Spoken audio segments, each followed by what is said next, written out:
So good evening, everyone. Welcome to tonight's gathering, tonight's meeting.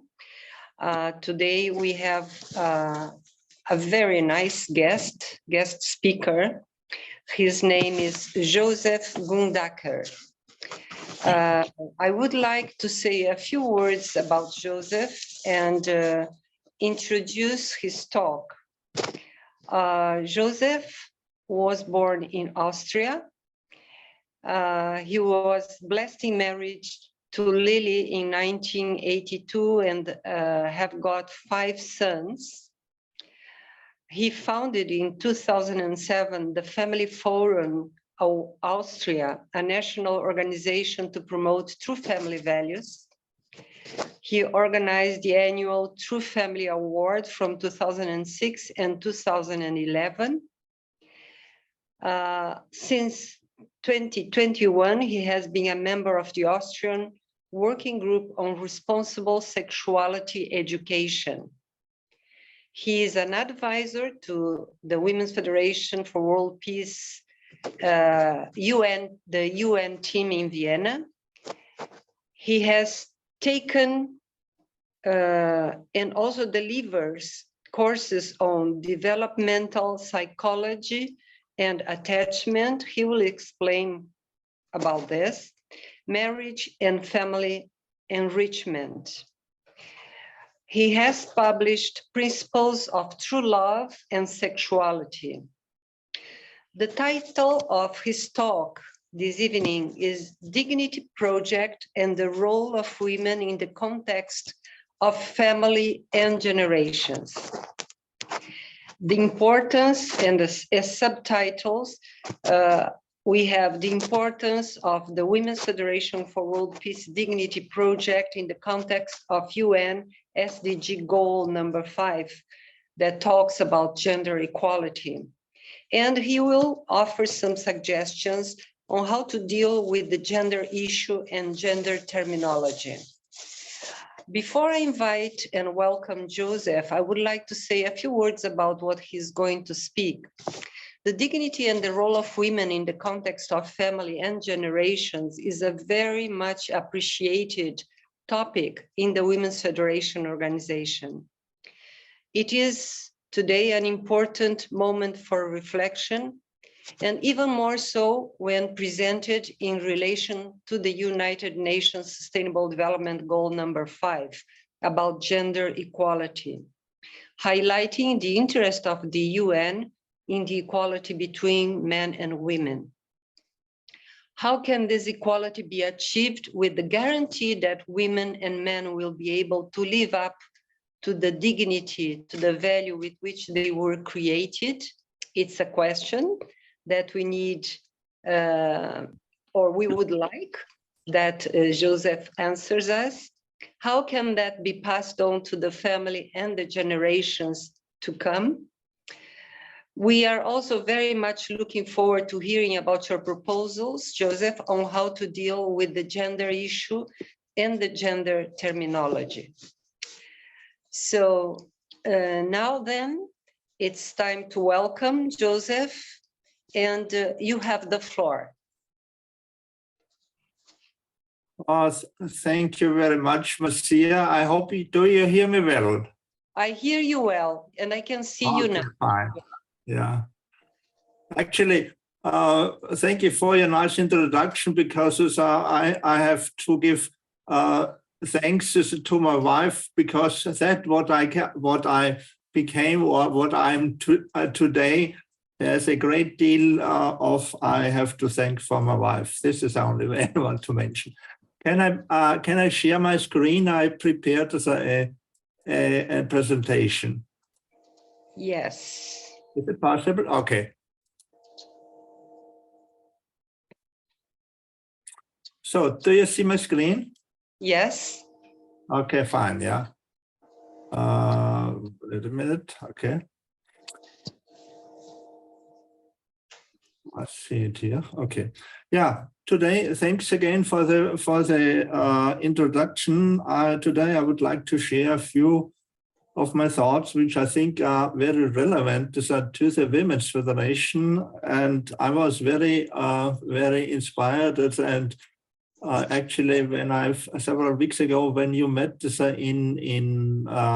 in Sebenstein, and I was honored to participate in one of your sessions, and this is also one point that I want to talk about.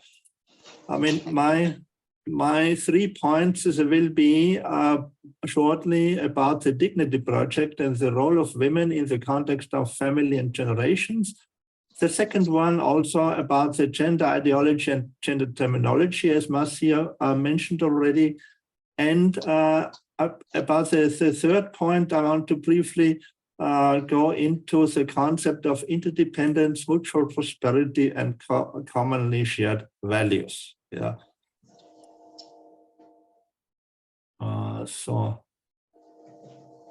The Dignity Project. Today, women's rights and gender equality and the empowerment of women and girls are the #1 topic in public discussions and one of the UN development goals. The fulfillment of women's rights is portrayed as the highest goal of the SDGs. But what is meant by it? That they mean especially that women are to be completely independent and free of man's influence. But the quest for independence and freedom is, however, very often a reaction to dependence, to being controlled, used, and manipulated by others. So the problem of dependency is more a question of personal maturity and has less to do with the circumstances. A relationship between people fails, as I have often observed, not because they are unequal and have different interests, but the relationship is strained and lacks trust and sincerity. Often couples criticize each other, but don't take time for each other, don't listen to the other, but still expect the other to love and be loyal to them. This shows clearly that the problem is the relationship and the lack of safe conversation and not the human rights.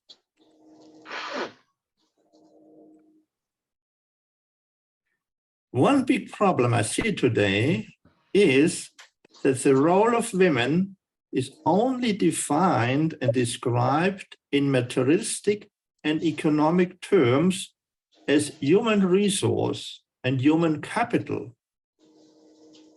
rarely as a life giver and nurturer for the children and the family. This materialistic mindset and the belief that people only need to manage their time and interests in life is already the problem. One theory which is popular is behavioral economics. It is the belief that people choose what the market offers and what's good for their immediate satisfaction. In that materialistic mindset, the human sexuality is also a mere commodity.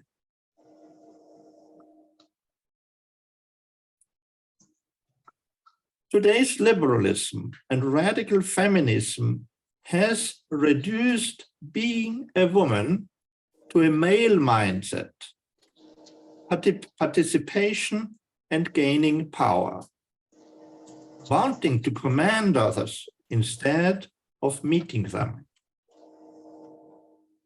Women are not supposed to become the better man.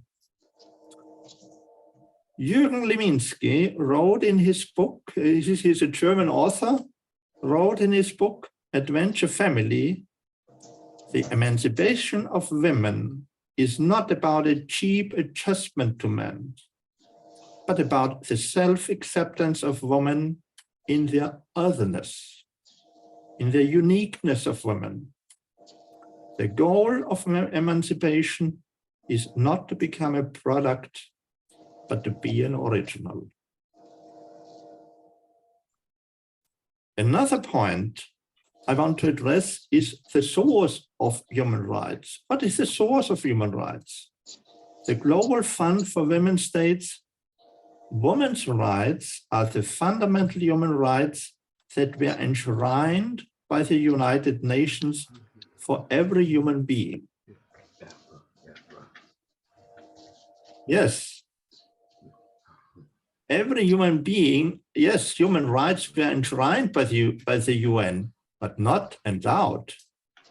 The preamble to the American Declaration of Independent States, excuse me, we hold these truths to be self-evident, that all men are created equal, that they are endowed by the Creator with certain unalienable rights, that among these are life, liberty, and the pursuit of happiness. So, the human rights and human dignity are God-given, and nobody can take our human rights away unless we give them away. This might be difficult to accept for some people, because so many people believe that their human rights were stolen, and so they are robbed of their dignity. This is not correct. Many women's organizations fight for the rights with a spirit of complaint and criticism, with the result, however, that the differences and distance to men becomes even bigger. What we need is reconciliation between women and men. Nothing else will work. I suggest raising the awareness of human dignity and human responsibility. When we are aware of our dignity and live accordingly, then a real change in society will come about. The point here is, when we, as men and women, consider our life as holy and treat our body and sexuality with dignity, then we will automatically treat others with respect and dignity. Recently, I saw the film Desert Flower and had the unique opportunity to meet with Varis Diri, who received the Sunhak 2019 Peace Prize. In 1997, at the height of her career, Varis Diri spoke about the female genital mutilation that she had undergone as a child. Talked about in this year the first time about it. What moved me very, very deeply is that I felt she is the embodiment of dignity of woman, despite the incredible pain she had to go through. There was not even one word of complaint and accusation when she shared about her life. Now I want to say a few words on the use of the gender terminology. Gender equality is at the very heart of the United Nations values. Equality between men and women has been among the most fundamental guarantees of human rights and a fundamental principle of the United Nations Charter. This is according to the Global Fund for Women. But please consider one point. Gender equality is always discussed in the context that man and woman are competitors. It is based on Marx and Engels' philosophy of dialectical materialism and the struggle and unity of opposites. The result of it is often that a woman in her righteousness wants to change the unrighteous man, but because that doesn't work simply, they separate them. The gender perspective views inequality as problem and equality as the solution. This understanding is based on an incorrect understanding of human nature. It is in reality so, the inequality of man and woman is the solution. Okay, I can repeat. We just have to learn as man and woman to complement, value each other. According to a report on human rights in the WFWPI Office for UN Relation Newsletters Winter 2022 edition, there are apparently 3 challenges hindering the freedom of opinion and expression. That was a report in the newsletter. First, the gender censorship. Second, that women pay a disproportionate price when speaking out their ideas. And third, the continual existence of gender stereotypes and patriarchal structures. What I always perceive is gender equality experts accuse the state and society of complicity in promoting gender censorship, which allegedly manifests itself in an unequal power relations and thus unequal life chances for women and people with an alternative lifestyle. So they call on governments to urgently abolish gender censorship laws and practices and eliminate systematic roots. Since gender stereotypes and patriarchal structures, especially the family, are considered as systematic root of gender discrimination, they strive to abolish the family and patriarchal structures altogether. They try to change the seemingly evil stereotypes by imposing gender-appropriate language. In this way, they actually discredit and devalue the identity of women. Allegedly, the sentence, "Everyone loves their mother," is already, in their view, discriminatory. According to gender experts, it should read, "Everyone loves a person who has a child." Now, how would you feel as mother if your child tells you that you are just a person who has a child, you are nothing special? So my suggestion is not to use gender-correct language and terms because they create more confusion rather than clarity. I want to emphasize once again that the quest for peace, security, and happiness is not the struggle of equality between man and woman. The cause of the struggle is found in the human heart, in all our hearts. The preamble of the UNESCO Constitution declares, "Since wars begin in the minds of man, the defense of peace must be built in the minds of men." The conclusion is that relationship conflicts cannot be solved by external measures, We need a change from within. Dr. Hak-Chan Moon, known as the Mother of Peace, said, "We are only limited by the boundaries we create within ourselves.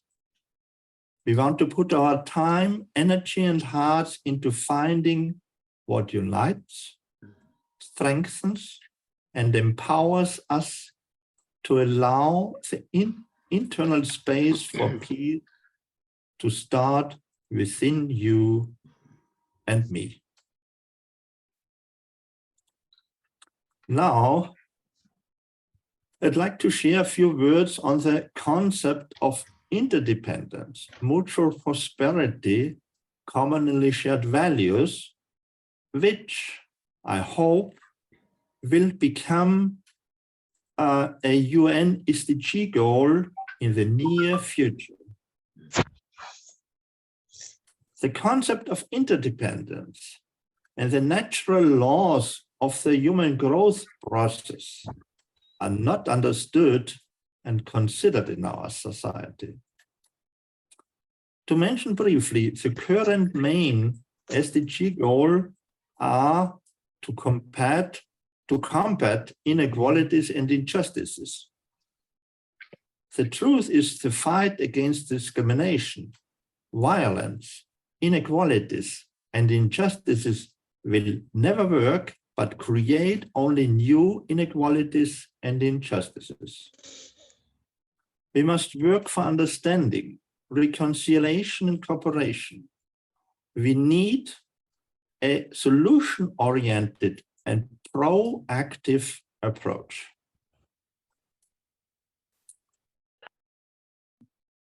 Today, our legal systems emphasize individual rights. The Universal Declaration of Human Rights promotes the rights of the individuals when it says, "All human beings are born free and equal in dignity and rights." Social science and sociology developed the concept of individualization. And the Greek philosopher Protagoras believed that man is the measure of all things. The problem, however, is that the man Protagoras is referring to is very immature. The understanding that nature and all life is an interdependent reality has been lost to a large extent. The main emphasis in our educational institution is on the development of talents, skills, competences, and human rights. The independence for women and men is emphasized. The development of the human character is widely ignored. But for our character and for human relationships, the maturing process is also difficult to understand. In the professional world, the learning and growth process is clearly visible. If I want to become a musician, for example, but don't learn and invest, I will never become a master or a genius. And the same is true for our relationships and also for our character and spiritual life. If I don't invest in my relationship to my spouse or to my children, to my family, love and trust cannot develop. The development towards personal and social maturity begins with dependency and continues toward independence and interdependence.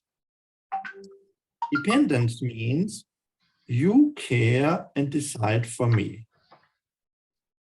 Independence means I'm autonomous, I can choose for myself, I am responsible. And interdependence means we together strive for a common goal. The concept of interdependence requires maturity of both the mind and the character. Independent people who do not have the mental and emotional maturity to think interdependently may perform well personally, but they often find it difficult to build lasting and long-term relationships. The UN Development Goal identify quality education as the foundation for achieving sustainable development. This is the number 4 in the Sustainable Development Goals.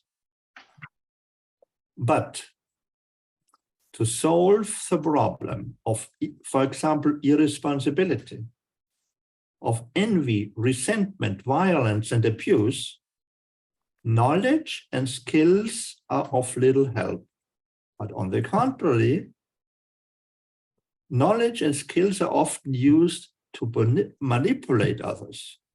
And also knowledge and skills are also of little help to build relationships of mutual trust. To understand what a person needs for his character development, we should not ask about his intelligence, but about his heart. That is what gives us the key to the growth of a character, and to understand the other person, to understand a child. A person who doesn't have a purpose and goal in life needs a vision and needs hope. A person who is discouraged because of life's challenges needs encouragement. A person or a child who is insecure needs security. Perez Buck said, children who are not loved become adults who cannot love. So we need to develop the heart of a parent and share true love toward our fellow human beings, toward our family, toward our friends, toward our colleagues, and so forth.